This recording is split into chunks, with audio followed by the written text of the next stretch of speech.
for joining, everyone. Appreciate you joining us for this virtual event. My name is Jennifer Reynolds, and I'm the CEO of Toronto Finance International. Our organization, our goal, our mission is really twofold. Number one, to promote the Toronto Financial Centre globally, to attract great talent here and investment. And then secondly, to focus on areas which go to the growth and competitiveness of the industry. So clearly talent is critical to our industry, and we have several initiatives that we lead for the industry to make sure we're developing the best talent and attracting the best talent. And Aspire is our flagship program, really, with our post-secondary students. The program Aspire was designed to attract great talent like yourselves online here tonight to the industry, to help you enter the workforce with the skills that you need to be successful. And the way that we get at this and that we do this is really threefold. Number one, we try to have resources for you to build your skills with Aspire. We also create work integrated learning opportunities, help to develop those within the financial services industry for you. And then we host events like this and really profile different professionals in the industry, different innovation that's happening in the industry, so you can understand what we're all about and what we have to offer. So we're really marking on something new with this particular event. Diversity is clearly something that is very important to the industry. It makes us all better. It makes us more innovative. It brings better results if we've got more diverse teams. And so this year, we've added to Aspire, and we really are having a focus on adding diversity and ensuring we're attracting diverse talent to the industry. And so hence this event tonight, Uncovering Opportunity in the Financial Services Sector. We've got some great professionals here who are going to talk about their careers, where they started in terms of education, where they are today, some of the opportunities, the challenges they faced, the success stories that they have to tell. So I'm really excited about this conversation tonight. And with that, I'm going to pass it off to the Senior Vice President of Talent for Toronto Finance International, Sasha D'Souza. Thank you so much, Jennifer. And can you hear me okay? Yes. Perfect. Welcome, everyone. As Jennifer mentioned, my name is Sasha. I lead the talent team at TFI, and we are so pleased to be hosting this webinar and providing you with an opportunity to meet 4 amazing professionals in financial services, hear their stories, and to ask them your questions. A few technical things before we get started. You are all muted. The audience is muted. We have hundreds of students on the line, so we've muted you all. But if you have any technical questions, please submit them through the chat box to the TFI host. It is actually my colleague Alessia who will be monitoring that TFI host line, and if you have questions, she'll help to sort you out. In a minute, I'm going to take the cover slide off the screen, so you'll be able to see the presenters in full effect.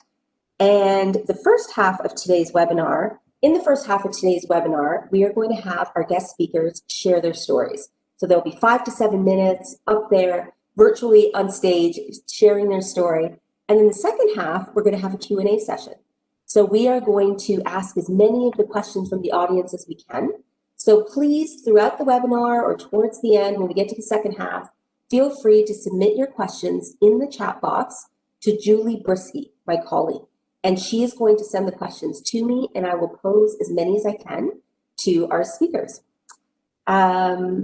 So with that, let's get started. I'm going to stop sharing my slide deck so you can see us. Okay, so we're going to get started with our first speaker. She is Aaliyah Gland, and Aaliyah works for TD Bank in the cool field of display advertising and social media. And fun fact, Aaliyah was featured in a Frosted Flakes commercial in high school. So perhaps banking was her second career choice? Let's find out. Aaliyah, over to you. Please share your story. Oh, man. Hey, everyone. And thank you for that introduction. I'm really glad to be with you guys today. And, thanks for the Aspire folks for having me to talk to you kind of young, talented people. So, as I mentioned, I'm currently working at TD. I'm a performance marketing manager. I manage the programmatic display and paid social media at TD, which I realize is a bunch of mumbo jumbo, but what it really means is, those forced video ads that prevent you from watching your favorite YouTuber That's a part of what I do every day. So currently I support general insurance. So essentially I'm trying to get folks to buy home and auto policies online.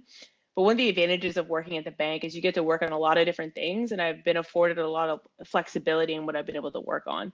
So at CDA, I've been able to work really closely with the Blue Jays. I've had the opportunity to travel and work on, our Junos campaigns through our sponsorship portfolio. I've been able to work closely with the U.S. team as part of our brand campaigns. And now I sell insurance, which sounds boring, but it's actually quite interesting. And through my role, I actually get to work really closely with some of the cooler tech companies in the world. Like I have a weekly status with Google. I work with Facebook, Amazon, Snapchat. I haven't worked with TikTok yet. I don't necessarily get it. I have the app downloaded, but I'm sure we'll work with them soon. Digital marketing is cutting edge and increasingly important space to be in finance. Whether you're TD, RBC, CIBC, the trends are the same. Retail sales are decreasing, digital sales are increasing. So that's my very quick pitch to hopefully slightly pique your interest into digital marketing. But I want to tell you a bit about myself and my journey and how I got here. So growing up, during my undergraduate time, I didn't necessarily think, this is where I would end up. I had a completely different progression and focus throughout a good chunk of my life. I was born and raised in Scarborough in Toronto, and people from Toronto definitely know Scarborough. And a huge passion in my life was playing basketball, which really drove a lot of the early opportunities in my life. So it drove me to to do my undergraduate education in the United States, where I went to William & Mary in Virginia, where I played Division I women's basketball. And during that time I spent in my undergraduate period, it was a bit difficult for me to really focus on my career because of the demands of being a student athlete. I wasn't able to take on internships and volunteer opportunities. But when I was in my senior year, I had a career-ending injury, and I really had to refocus and pivot. And it really forced me to really think about what's next for me in my career. And because of that, it opened up a bunch of new opportunities for me, which led me to where I'm at now. So I was able to work at the sports marketing department, and approaching graduation, like a lot of you guys, I was kind of like, hey, like maybe I'll stick with it. And it ended up working out. So I studied international relations and economics. And the reason why I bring that up is you don't necessarily hear marketing anywhere in that. And if you are interested in marketing, there's a lot of diverse fields in terms of people who are working in this industry. And, initially I wanted to give it a shot. And that's one of the key things I want to share with folks is you don't really know what you like until you try it. So when I graduated, I went to Ghana on a CETA grant for 6 months, living in Accra. And I worked in the field, and I realized international development isn't something that I wanted to do. It didn't work for me. So I came back to Canada, and I really came back to thinking about what I'm really passionate about and what drives me. And it always comes back to sports and marketing. And I'm not going to lie, it was a hustle during this period, pivoting. I worked at Sports Check at Fairview Mall. I was interning at an agency that's actually down the street from where I live right now, getting paid $200 a month. It was horrible. But really, you have to hustle and invest in yourself to get the experience that you need in order to be more employable. So after networking and interviewing, I scored my first full-time job 2 years after graduating at CBC Sports, where I got to work on the Winter Olympics, the FIFA World Cup, and Hockey Night in Canada. So now I'm working at TD, working in the financial industry, and there are a lot of things that happen between working at CBC and working in a bank. But now I'm working on insurance, which is very data-driven and goal-focused, which definitely isn't as cool as working on Hockey Night in Canada. But I'm definitely a better marketer and more employable because I was open to new opportunities. Things will often be relevant in surprising ways if you're just open to new opportunities and saying yes instead of saying no. That you never thought you'd be working in, or different industries that you didn't think necessarily were a good fit for you initially. Yeah, for example, I found my competitive nature really translates well to performance marketing, for example. So, one thing I would leave you guys with is I'm going to quote, our Freddie Van Fleet, who just secured his own bag, is you got to bet on yourself. You got to hustle. You have to stay open-minded to opportunities, and you have to be vulnerable and put yourself out there consistently to succeed, to get your foot through the door. I promise you guys, for a select few, it will come easy, but for the vast majority of you guys, you're going to apply a lot of places and you're going to reject it a lot, which sucks. But it really only takes one good employer to take a chance on a new grad. And I promise you, once you get your foot in the door, the ball just really keeps rolling once you get your foot in. So, the thing I would leave you guys with is bet on yourself, be confident. You got to do all the right things and stay persistent. And if you do all of those things, you'll be successful. Thank you. Aaliyah, what an awesome start. Thank you so much for that. That was so inspiring. We're going to move on to our second guest speaker, who is Ifeanacho Okiki. Hope I pronounced that right. Ifeanacho works at CIBC in the challenging and rewarding role of financial advisor. However, a few short years ago, Ifeanacho had his sights set on owning a food truck, serving delicious Nigerian food to his fellow Canadians.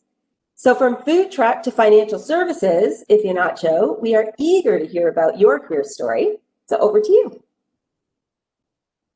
Thank you very much, Sasha, and really happy to be here talking to you wonderful folks. So start for me, originally, or I am Nigerian, moved here back in 2008.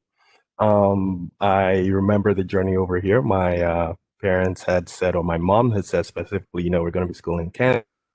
And she had chosen Newfoundland specifically because she felt there wouldn't be that much partying happening down there. But that is a long story for another day. So I did move out here to go to university. I actually did an undergrad in business. And to Elia's point as well, kind of going through school, not knowing exactly kind of what I wanted to do once I finished. I know I had thought of working at a bank, more so almost as a joke of sorts. And fast forward to now, here I am. So graduated undergrad in business. Luckily for me, I did have a friend who connected me with a branch manager who hired me right before I was graduating. So it's one of those situations where I still put it to being lucky, where it's not the norm. Usually like there might be that time where you finish school and you're kind of like figuring out what you want to do, trying to apply in places and not getting that much success. But so they did take that chance on me. And I don't think that that's where the challenges kind of ended. I got into the bank. I started off as a teller. A very interesting role in itself. It's rewarding in its own right. You get to meet all kinds of interesting people. But of course, being a Nigerian finishing school, not necessarily assimilating fully, you would still get, those kind of pushbacks from colleagues, things like that, where you'd have to build a tough skin, so had to kind of go through that. Luckily for me, I had the right leaders who supported me all through the way. So within a year from my time as a teller I actually started off with RBC, funny enough. I was offered a role in a different branch, and it was almost a crossroads. So I thought to myself to maybe stick to what I know, keep working as a teller in that particular branch where I knew the people, I knew the employees. And I remember one of the leaders coming up to me and actually, we're just chatting, and she mentioned, hey, you never know. It might, be scary, but it might be a very successful move if you do decide to make that leap. So I did, and one of the best career decisions I made. Moved on to that branch. It was a lot busier, a lot challenging, but I took it on head on.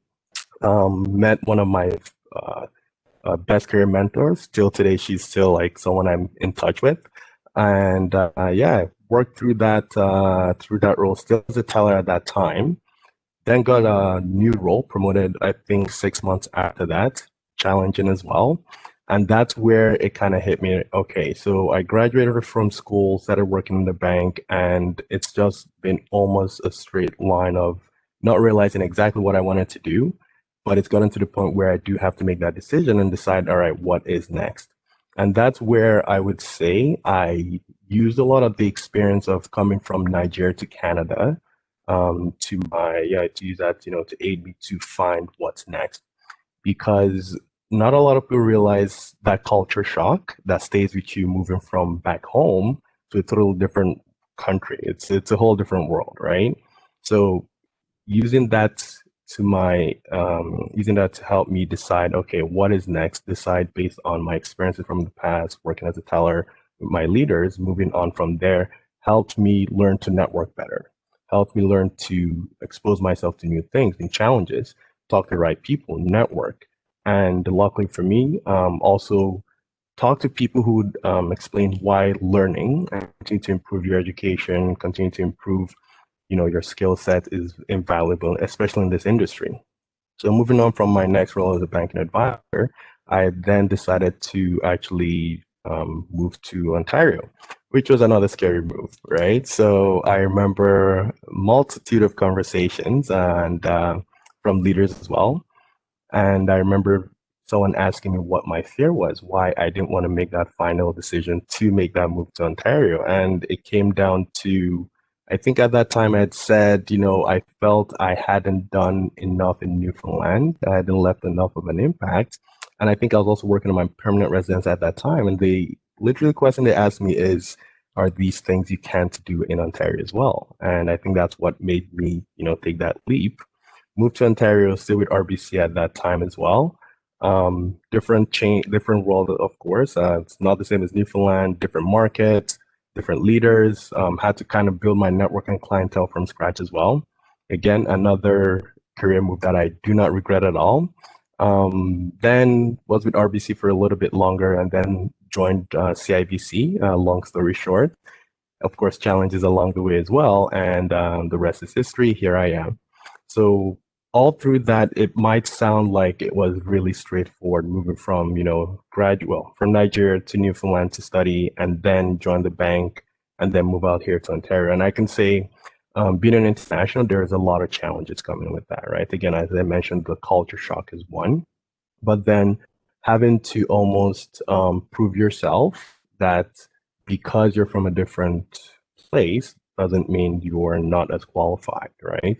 Having to always be that individual that would stand up and say, hey, I'm willing to take this on, just to show that, yes, I am capable and I am able to do, as good as anyone, right? Those are some of those challenges that came on. And even on top of that, knowing that your best might still never be enough, having that tough skin, knowing that this is almost the norm was, again, a challenge, but having those great leaders, having mentors there to say, all right, this is the best way to go about it. These are some of my challenges. This is what you're going through, and this is what I would advise you to do to progress. I think that really had a huge positive impact on my career path. So yeah, that is unfortunately I didn't have any sports jokes to throw in. Thank you for that, Aaliyah. But what I would definitely leave you guys with is perseverance. It's the way to go. That's always having that tough skin, but always remember you're not an island. Be open to learning. I know that's something else that's also helped me. Being open to learn, no matter how much you know, and being ready to work with people to say, hey, teach me. What do I need to know to get better, to move from point A to point B? That is what I would leave it. Thank you. That's an awesome way to leave it, Ifinacho. Thank you so much for that. That was awesome. Let's move on to our third speaker.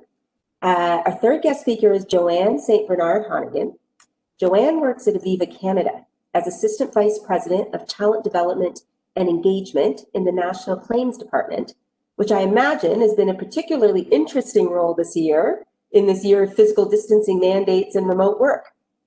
So another interesting fact about Joanne, she carried the Olympic torch for the Vancouver Winter Olympics. So that's quite impressive. Joanne, over to you to share your career story. Thank you, Shasha. Hi, everyone. I'm happy to be here tonight. What I'll take you through is my journey to here, and I'll just punctuate some key moments along the way that helped me to get where I am today. So very similar to Alia, I grew up in Scarborough.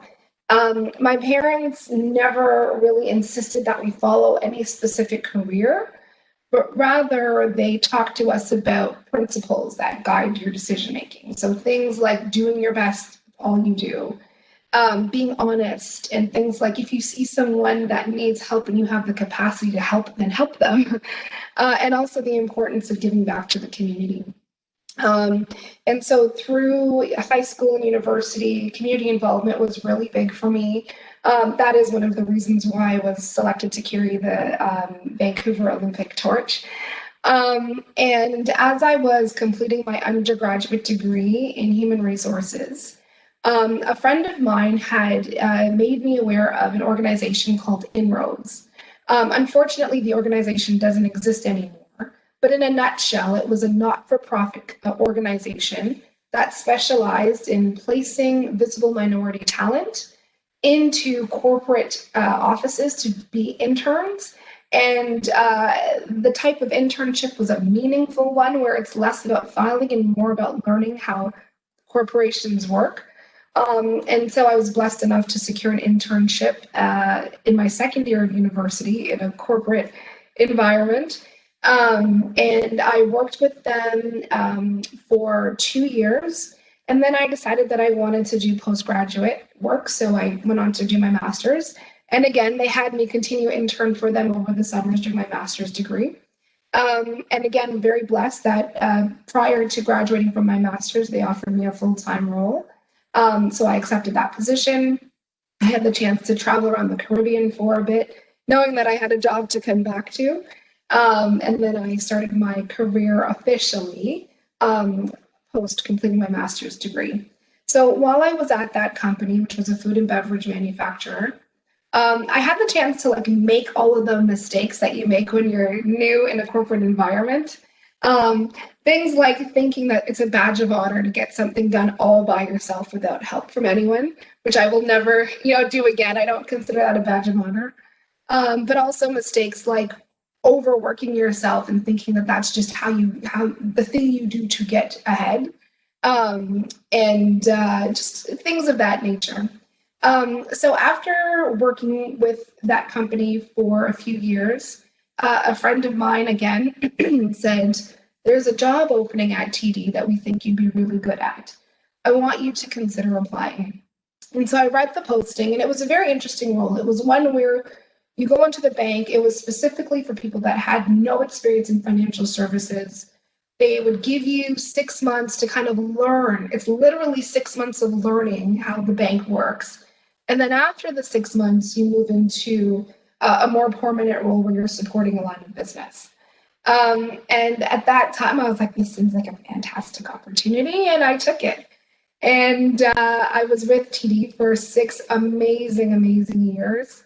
One of the things that I loved about TD and financial services in general is the level of variety you have in jobs. So TD had jobs all the way from the curator of their Indigenous art collection, all the way through to folks that manage LGBTQ marketing campaigns, all the way to the assistance to the president. You just think of a job, and it's likely that job exists in the financial services. So that was what wowed me about it. And through my time at TD, I got married and had 2 children. And then unfortunately, I realized that I was spending more time commuting to my job downtown than I was with my kids. And so at that point, I made the decision to look for a role closer to home. And that's when I found the role at Aviva. And the role at Aviva was really a build from the ground up type role, which is very rare to have an opportunity to do. And so thankfully I secured that role, and I've been in the job now for just almost 2 years. And in my current role, what I do is I look at what are the capabilities, so what are the skills that are needed for our current workforce right now, and what will they be 2 years from now? And how do we get people used to learning new skills so that 2 years from now we'll be ready for what they're required to do? I also look at culture, which is a very hard thing to define, but it is part of my mandate. Specifically looking at how do we shift the mindset from one where an employee is given a list of procedures to follow to one where employees are given a framework and they let the situation dictate the process that they follow. So it's very interesting work. Very gratifying work, and it's a terrific organization. I do have parting words of wisdom for you, but I will save them till the end. Thank you so much, Joanne. You're leaving us hanging. I love it. But really, I agree with you. Very interesting, such an interesting time in terms of skills and managing talent and empowering talent. So I loved your talk. Thank you. All right, our last guest speaker, last but certainly not least, Christopher Matthews. So Christopher works at RBC in the innovative field of data analytics as Director, Data Products in the Internal Audit Department. Little known fact about Christopher, while driving in Scotland, Christopher ran out of gas on top of a hill.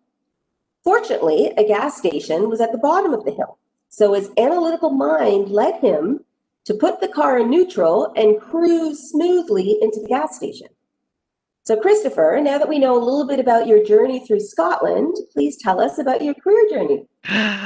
Thank you, Sasha, for that introduction. I wish my career was that smooth, just to cruise smoothly into different roles, but that never really happens. I kind of quote my career journey as sort of a staircase. Each time you're going out to the next step, it's a new challenge, a new opportunity.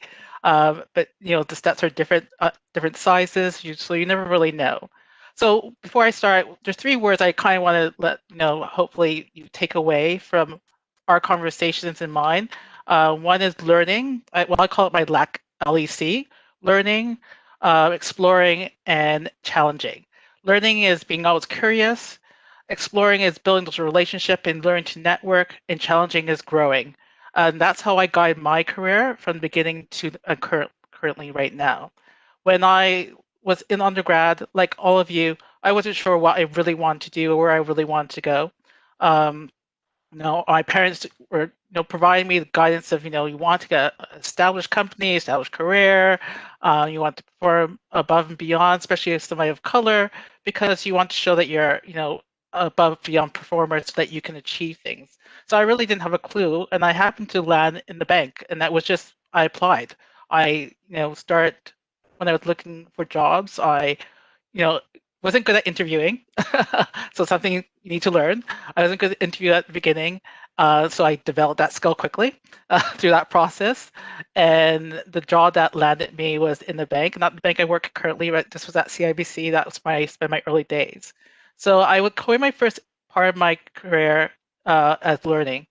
When I started in the bank, I started to build up my skills, learn what I was good at, understand that in the bank, which I didn't realize, that there was so much opportunity. Similar to what Joanne said, there was just so much opportunity. So, the first thing I did was just to perform.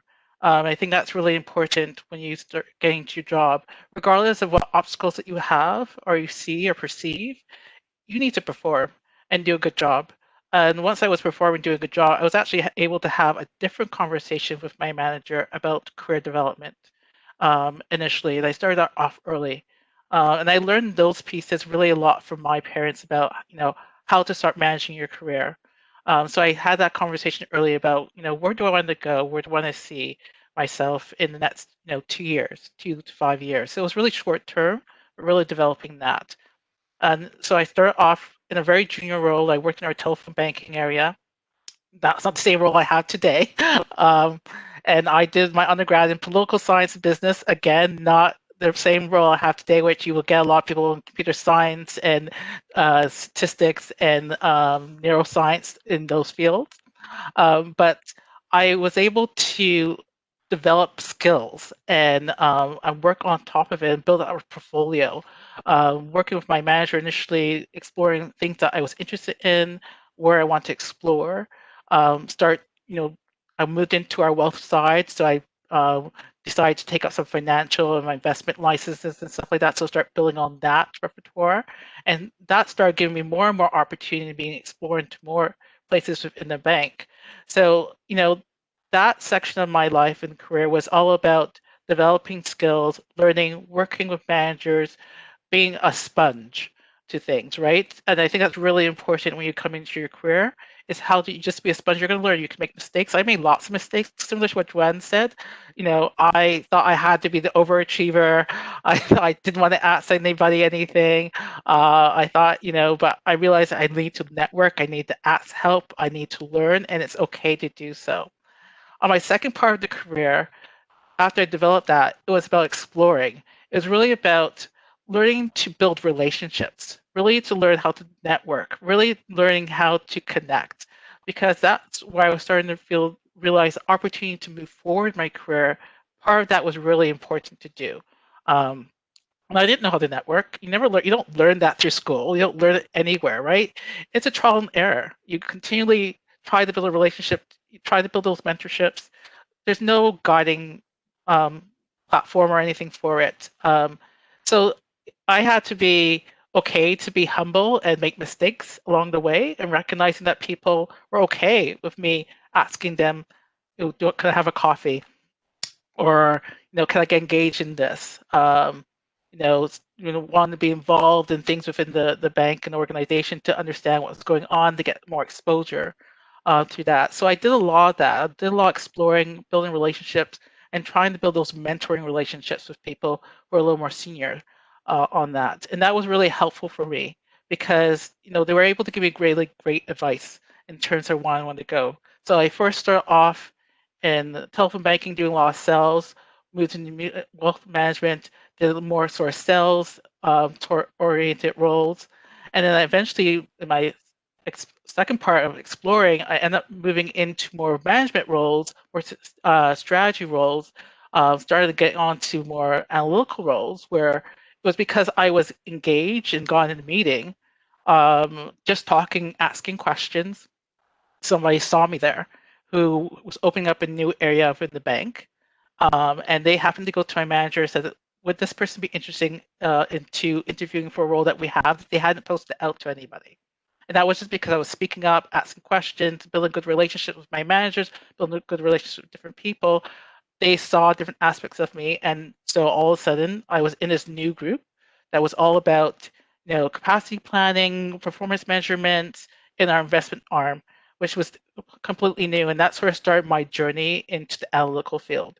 Not coming from a data science background, not coming from a math background, but just by being persistent, performing, asking questions, building relationships, gave me the connections. And it led me to moving to this industry. And then from there, in my current parts of my relationship career, it was all about challenging myself. And again, that was about growing. So I would take on more and more challenging opportunities to showcase my skills and capabilities. That gave me better exposure as well, and also helped me grow and develop skills to be more senior leadership roles. And that helped end up me into this particular role that I'm in now, because I happened to take on a huge initiative on the bank that really did well. And the person I was working with moved into a senior executive role and always remembered me. And because I performed well, because I built a relationship, I knew how to keep those connections. Heralds, and I added additional challenges to myself to grow myself. All of a sudden, a new role came up because we're now in a new transformation and want to use data analytics and have that knowledge. And they came to me, asked me to come to the role. And you never have that happen. But part of that was just because you have to continually be the driver in your own career. I always say you have to be able to passenger seat, and you have to get into the driver's seat. You have to take control. You have to, be humble. You have to ask the questions. You have to be willing to learn, be curious, and recognize that regardless of the obstacles, regardless if you're a person of color, your sexuality, you still need to try to drive your own career path. And that's what led me here. And in the field of data analytics, my team manage all of our personal banking area, all of our wealth management, both domestically and internationally, all the Caribbean, all of insurance. So I have this huge portfolio that was given to me in a very large team from my side of product leaders. And it was all just because I continued on that path. So I use those three words: learn, explore, and challenge, because I realize that's my guiding light to continue growing and moving on in my career. And that's all I have to say for now. That is plenty. Thank you so much, Christopher. That was awesome. Let's move to our question and answer section.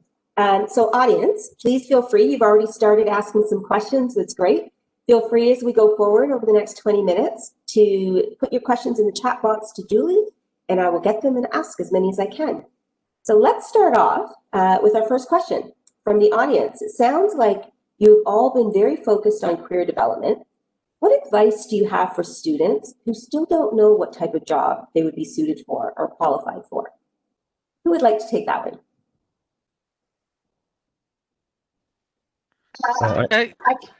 Go ahead. Go, Joanne. Okay, I'll start, and I'm sure you can add to what I'm saying.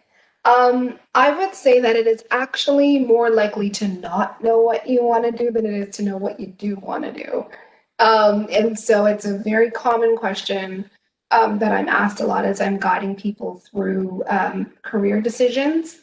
I think in those scenarios, you want to set yourself up for a situation where even though you don't know what you want to do right now, you go into a situation that allows you the opportunity to experience a multitude of things that will hopefully enable you to funnel down your interests.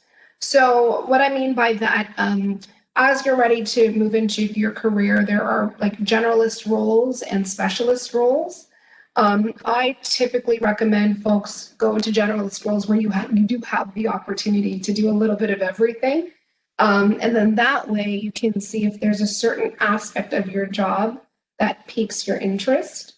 I would also just recommending giving something a try, especially if the leader that you're working for is a strong leader. And it's hard to know that in an interview, but there is something to be said about your first leader in the corporate world who sets you up for understanding how the corporate world functions. So my advice would be to choose a really strong leader, and as much as they're interviewing you, you interview them to make sure that you two can get along. And the second is choose a role where you have a variety of things to do. And hopefully, as you experience them, you will start to figure out things that you enjoy or don't enjoy, which is equally important to know. Thank you, Joanne. Christopher, I have a question for you from the audience. Your example of attending meetings and asking questions is a great example pre-COVID. What's the best way to be visible and demonstrate curiosity during COVID? Well, I mean, we're doing a lot of things virtual now, and so you still have the great opportunity, just like you are doing right now in the chat box, to ask questions in those virtual meetings. So you can still do that in those virtual meetings. You can also, I find with my team or people I work with, what we do is, if you want to have a coffee conversation with somebody, it's also a great way to connect with them, to say, okay, maybe we have a virtual coffee conversation with them. You can still simulate sort of that in person, but virtually. It doesn't stop you from asking questions because you're not face to face. I think in the more virtual reality like that we're doing now, you have the opportunity to take a second to ask the question, to pause and be more comfortable about it. So I would just say continue in your meetings speaking up where there's questions. I think that's really noticed because a lot of people in virtual meetings tend not to if they can't. So when you are speaking up, it is noticed, and I notice it a lot when we do it there. Great, thank you, Christopher. Aaliyah, a question for you. What did you do to stand out among other applicants to get your job, any one of your jobs? Hold on one sec. There you go. For me, I think I mentioned earlier when I was speaking is about being persistent, and I think learning the skill of networking is something that needs to be refined throughout your life. I'm still working on it, but in terms of how I got my job, it's persistently and intentionally reaching out and talking to people, sometimes out of the blue, out of the like cold LinkedIn DM, sliding into the LinkedIn DM, And I think having, I know virtual conversations now, but in-person conversations initially were really beneficial to me. I've had countless meetings with folks some panned out, some didn't. Some, next time I saw a job that their company was hiring for, I know who they are. So now I get to message them directly and see if they have a connection. So I think, they always say, I think getting a job, it's a mixture of luck. It's also being prepared when luck strikes for you. So I'd say for me, that's the combination. So where I'm at right now, actually, I've been lucky enough where all the jobs I've gotten, I've actually just applied, and I was prepared to do well in the interview. I had good references when I got those jobs. So I would say it's a combination of luck. Like I said before, you have to be persistent. Make sure do the right things, and by do the right things, I mean make sure your resume is on point. Make sure you have good references. Make sure your interview skills are on point. So do all the right things. So I would say, that would be my advice in terms of standing out. Do the right things, and then also, like I said before, network. It's a skill. It takes work to maintain relationships, build relationships, but that's really how you stand out to get your foot in the door, from my perspective. Absolutely. Thank you, Leah. A question for you, Ifeanacho, from the audience. I'm an international student and I'm interested in continuing my career working in Canada. Are there any tips that perhaps you have for international students? Great question. And yeah, I would honestly say it's the working hard part, right? Like we find like we usually have to differentiate ourselves a little bit more, and there's nothing wrong with that. But I would say aside from, that extra, making sure, you learn how things work on this side, it's standard for everything else, right? Similar to everyone else trying to build a career here. And you'd find like a common theme with what everyone else has said is the learning part, right? Always be ready to learn. There's always something new out there to learn. Don't assume you know everything at any given time. The networking part I find might be a little bit, I wouldn't call it a challenge, but it might be a little bit different for us because, you might not be, depending on how long you've been here, you might be a little bit, might be a little bit scared, shy, whatever. Learn to overcome those things because networking is very important. And eventually you'll find your own groove. You'll find how you kind of work with your own background as well as how things are on this side, and it'll be straightforward from there, I think. Yeah. Thank you, Ifeanacho. Another great question. Some of you have degrees in education in non-traditional fields. How would you recommend conveying your experience and skill set during interviews? Who wants to take that on? I would definitely say for your transferring your different background, your skill sets, it comes down to being able to sell yourself, right? The interviewing part, it can be challenging, but being able to articulate everything you've learned in the past and how it applies to the current role you're applying for. So I mean, like I don't know, if you were a financial advisor like myself, but you're going into a role that has to do with leadership, well, as a financial advisor, I deal with clients. In a leadership role, you find a way to adapt that to the job you're applying for, and that's the thing. Make sure it translates in some way. And as I believe Christopher had mentioned, where you work when you work in the financial industry, there's different ways, different skill sets to build, right? So find ways that they can apply to what you're going to be applying for in that particular interview. Thank you, Ifeanacho. I love this question. I've got to ask it. Are there any truths to the disadvantages of entering the corporate world, work hours, culture, etc.? And if so, what and how do the benefits of the industry outweigh the disadvantages? What do you think? That's a great question. I mean, I can answer since I'm representing TD, and I think there was also a former TDer here who had great things to say about TD. I personally think there's ebbs and flows of every job, and I think it's all about like, I think if financial, I like what you said about finding your groove. And I think every job you're going to have some ebbs and flows, and it's about figuring prioritization, understanding how you work.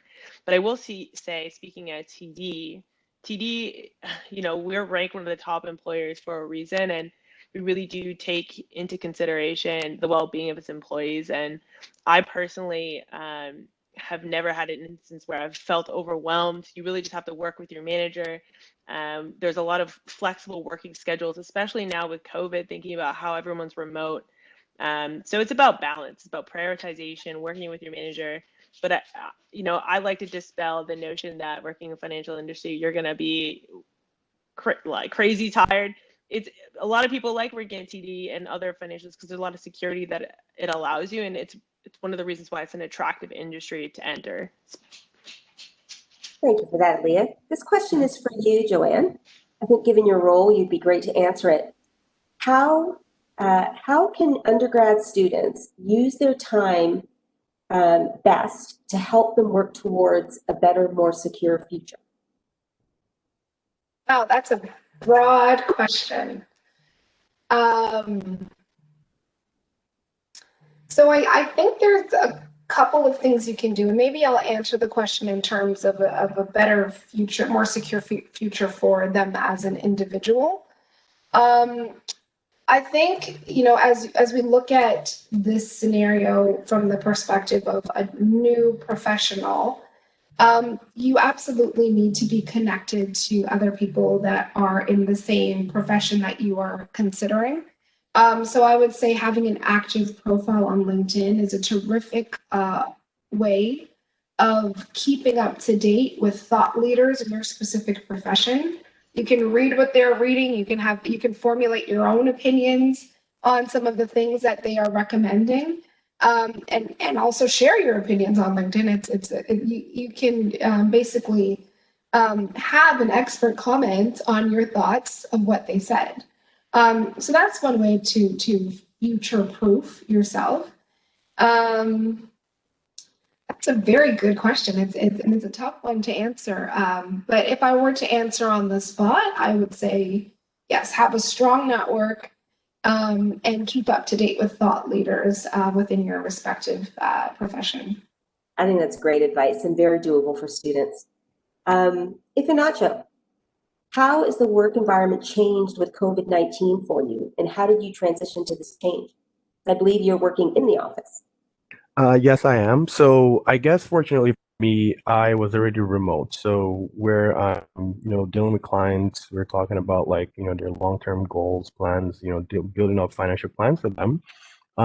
Working remotely was already in place before COVID, but then I actually found a huge influx of clients when COVID actually hit, where it was like they had a lot of fears or worried they couldn't go into the branches. And then when I connect with them to say, hey, this is what I do, they were on board, right, almost right away.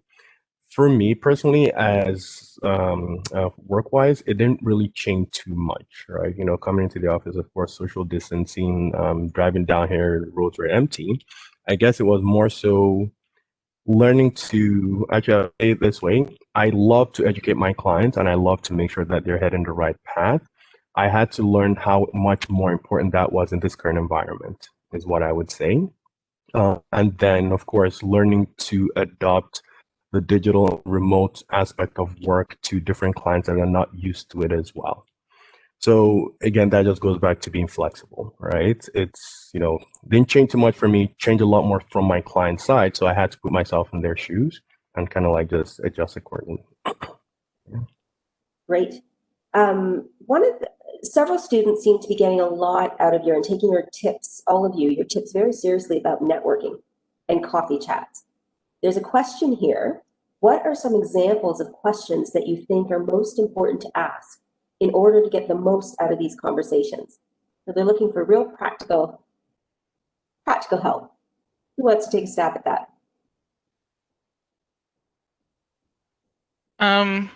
Maybe I'll try, since I mentioned it while and stuff.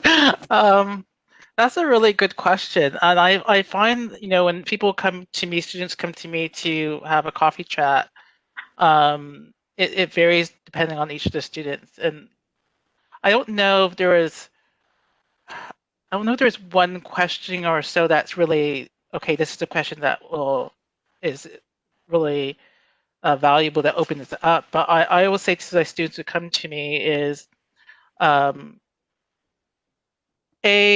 prepared to tell me a little bit about sort of where, what your thoughts are, where you want to go. Questions around anything that you are concerned about in terms of what work life might be, or you know, how, what skills I will need to develop, or what the work environment might look like. I guess most times people come to me because they're interested in data analytics, so they will ask me, tell me a little bit about my workday, tell me a little bit about my work environment, because they're kind of curious about that. And so for me in coffee chats, it's all about me getting to know a little bit about you, as well you get to know a little bit about me, because it's about creating the connection. So I don't know if there's one question or not, but I think it's about being comfortable and developing that opportunity to create a relationship with that person. So get to know a little bit about them, but come prepared, come on time, because they might be busy.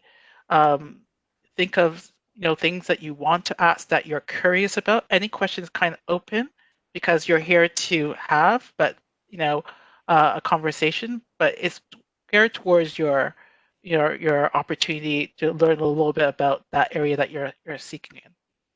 Yeah, fair enough. Aaliyah, this question's for you. What was your primary driver when choosing your career? More specifically, was it passion, opportunity, benefits, or something else?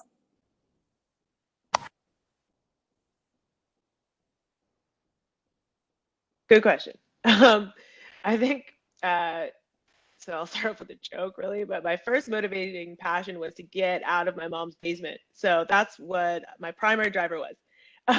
The second thing was, I think, my passion points. And like I mentioned before, for me, it was sports. But I think I've heard this consistently, I think from everybody here, is about being open and learning. And what I found, and I actually really like what she said about being general, and then exposing yourself to lots of different fields, and then being able to specialize once you figure out what you like best. For me, it was around my passion point, which is, I know, having a good understanding of yourself. And for me, I know I'm a competitive person.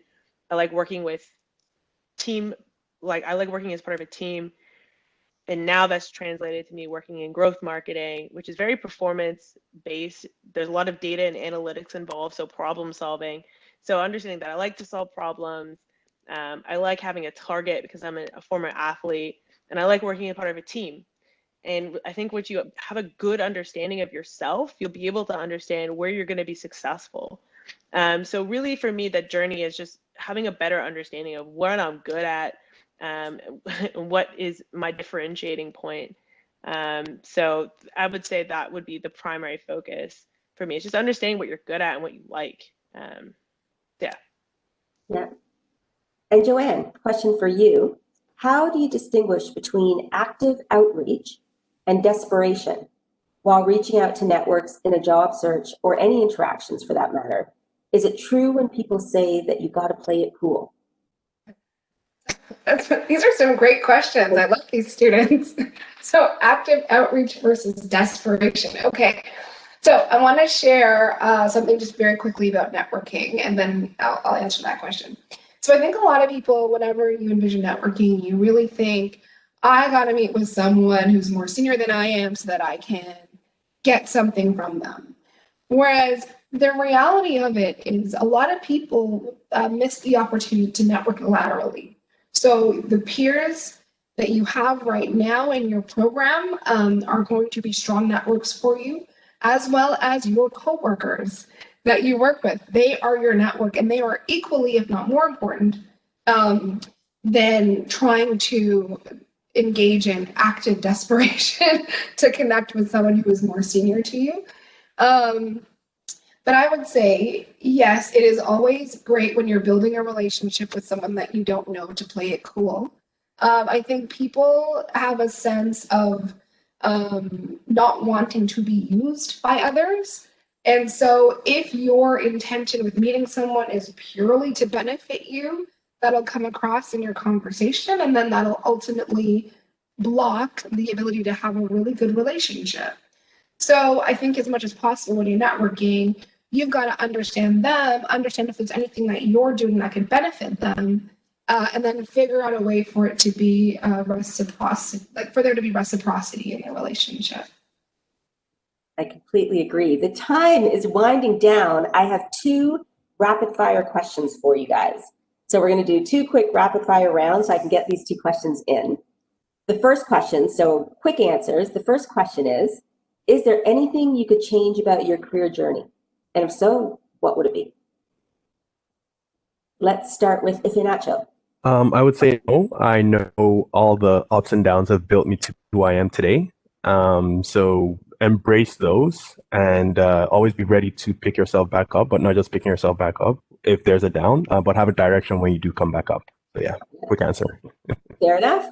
Aaliyah, anything you change?